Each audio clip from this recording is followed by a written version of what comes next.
Hey folks, welcome to the channel. I'm Don. This is Rockin' the Country, where I react to or review non-pop country music. I'm doing a gift request of Jeff Cather's, who also sent me the shirt. And I found it interesting that you said it's the second t-shirt like this that's in New Jersey, because Jeff's in Arizona, I think by way of Oregon, right?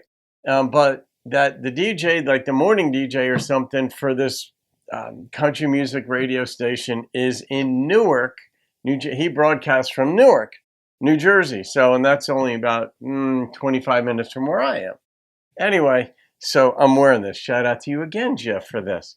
And this is a gift, so thank you for this gift. Also, of Carly Pearce's song, 29. I don't know if that is like the age that women say, beyond which they don't go. So when they hit 29 or 30 or 40 or 50, they're 29 their whole life.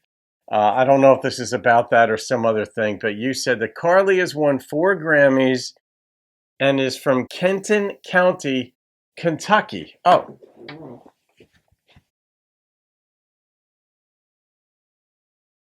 Swap tats, I put my Kentucky one on.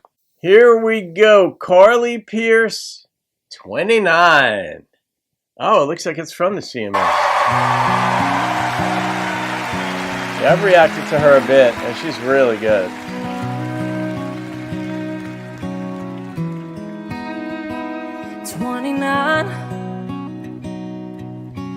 That's when you're supposed to find yourself. Start drinking whiskey from a higher shelf and stop calling your mom for help. 29. You start paying mortgage instead of rent, and should be picking out a picket fence instead of wondering where it went, wondering why. But for me, 29 is the year that I got married and divorced. I held on for dear life, but I still fell off the horse. From a miss to a missus, then the other way around.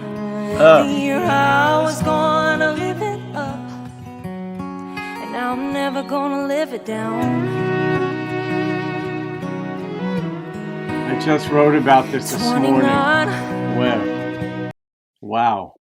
The timing of this is incredible, because I'm writing a book about divorce, marriage and divorce. And I wrote about this very thing in the I'm about 110 pages into writing this one. And I said the same thing, that the announcement that you're getting divorced. And I basically said it the same way she said it in this song. So obviously slightly differently, but the same emphasis. By now I thought I'd have it figured out. Yeah. But I've never felt as lost as I do now. And everybody says you're only 29, but I feel like I'm running out of time. If youth is wasted on the young, if I wasted mine. 'Cause for me, 29 is the year that I got married and divorced. Is this a true story? For dear life, but I still fell off the horse. From a miss to a missus, then the other way around. The year I was gonna live it up, and now I'm never gonna live it down.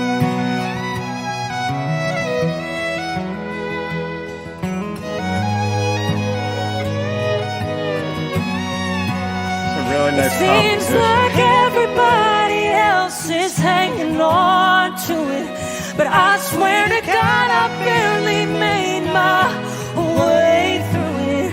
Oh, 29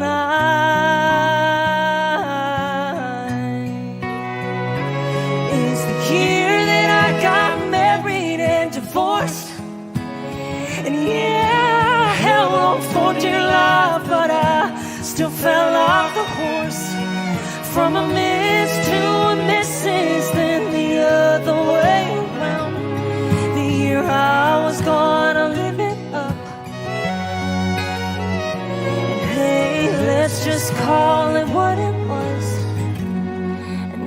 never gonna live it down.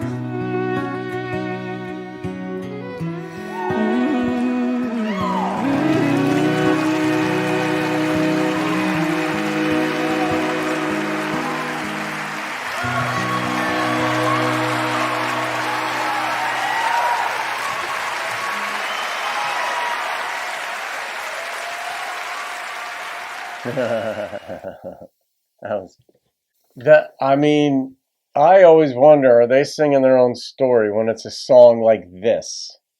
And there weren't any telltale signs that it wasn't otherwise. But I mean, some performers are just so good at singing what they're singing and making it their own, or they can relate to it, or they're thinking of another really sad situation they went through in life while they're singing this one, or maybe it was very similar, that it's very believable that it's their story. I could not tell, but I mean, if I had to say whether or not it was her story, I would say it was. And she was singing her own truth, if you will. People knew the song, so it wasn't the first time she performed it. And I doubt that, I don't know if the CMAs has people sing a song for the first time. Certain artists maybe, or for whatever reason, the labels want to promote something at the CMA for the first, I don't know all the stuff behind the scenes. But people knew the lyrics in the audience, and sometimes people, you're allowed to sing about your own life. You own it, it's yours, and you can't get in trouble for it.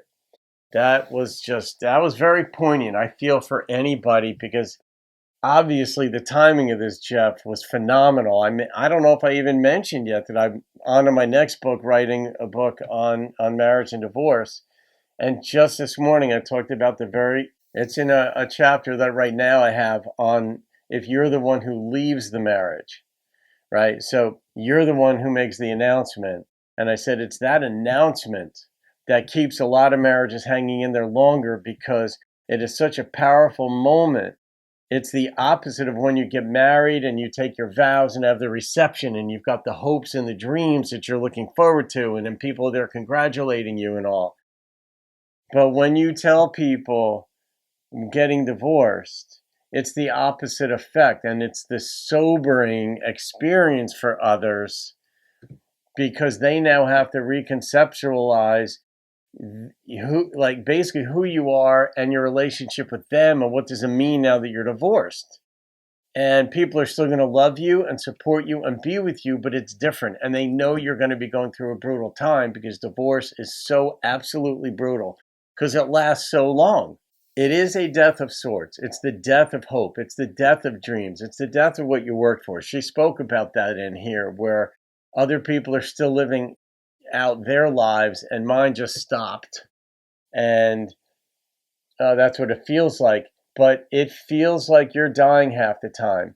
And the confusing part too is that some of the times you think you want to die, because you're not used to feeling pain that's that excruciating for that long, at random moments just crying because you heard a song or you saw someone holding hands. I know, because I lived it, but it's so unfamiliar that the fact that parts of you are dying, when not processed properly, make you think that you want to die, because why else would you be getting these thoughts? Well, the fact is that it's so painful, it stays with you your whole life. The key is to move on without bitterness if you can. You're not going to forget that you got divorced. You're not going you generally speaking, you still love the person you were originally married to. You're just not in love with them anymore. Even if they were the ones who left you, you left them, or it was mutual. The love really doesn't die. The liking part does. And in some situations, in some breakups, yes, the love dies because they hurt you so badly that hurt, that pain, that anger, the bitterness and all, it does overpower whatever original feelings you had for them. But in most cases, there's a certain love that's still embedded in you, and that you're not going to act on it, and you're not in love with them. You'll move on. But 29, that's sort of like the age that, like I said in the beginning, that women will say, oh yeah, I'm 29. Oh, you're 29. Even when they're 42, I'm turned 29 this year. And you know what they're saying. I'm not going to tell you my age. I just want to be younger. But in this case, it's like married and divorced in the same year. And especially when it's at that tender age where you should be starting a different chapter in your life. You want to be not should be, but you want to be starting a different chapter in life. You think you're going to, and then for some reason it falls apart. Usually it falls apart in those circumstances because somebody cheated. But usually a marriage where it's just irreconcilable differences, or you realize, wow, we're very different, you give it a bit longer than a year. Not always. Some of them you realize pretty quickly within a couple of months, holy crap, this was a mistake. But usually it goes on for a few years because you try. But not in this case. So, all right, Jeff, I'm going to rate this one. This could go into my song list of premarital counseling, where just take a listen to these songs just so you know what you're getting into when you get married, so that you're ready for this, so that this doesn't happen to you. Wow. All right. The number that popped into my head was a 10. That, I don't know if I don't know. It hit home. And part of me wants this to be Carly's story. It was done so well that I want to be able to say only somebody speaking from experience could sing a song like that. It may not be true. And of course, for her sake, I hope that's not her story. For the song's sake and the performance's sake, that when somebody comes out with that kind of real brutal honesty, I just admire the hell out of it. I mean, it's just phenomenal. But even the instrumentation was spot on. I don't think there were any drums in this. I think it was all just strings. In any case, that was a good one. So much for me not liking the Grammy, folks.